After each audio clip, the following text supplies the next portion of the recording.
Soc matemàtica, enginyer informàtic, arquitecte, bibliotecària documentalista, geòleg, dissenyador gràfic, tecnivòleg, doctor enginyer en telecomunicacions, enginyer informàtic, periodista. graduat en dret. Soc llicenciada en Administració i Direcció d'Empreses i treballo a l'ICGC.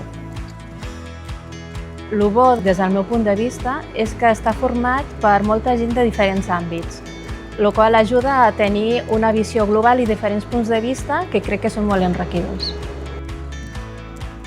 El meu dia a dia dins de l'organització és molt dinàmic, sobretot el que ocupa més és la catalogació de mapes històrics, però després hi ha altres dies que ens dediquem a l'organització dels magatzems, endreçar material, preparar material per consultes d'usuaris.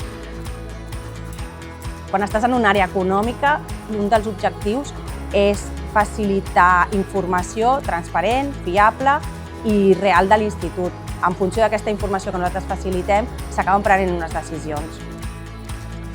L'impacte que jo crec que té les meves tasques dins de l'organització de l'ICGC és donar sortida a totes les necessitats internes i externes de l'institut.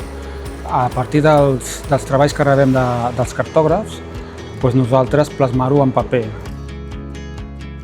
Quan tu poses una cosa, sigui un visor, sigui un mapa, a producció, i després ho veus reflectit en els diaris o veus que TV3 en fa ressò, dona sentit allò al que fas, no? Perquè després se n'està fent ressò a fora.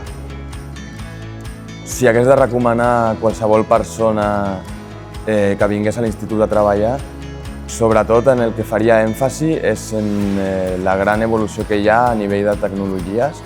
Estem sempre a l'aguait de noves actualitzacions dels productes que tenim, així com estem en constant canvi del hardware per oferir millores. Considero que l'institut és un lloc on la gent no s'adorm i on sempre busquem qualsevol millora possible per aplicar.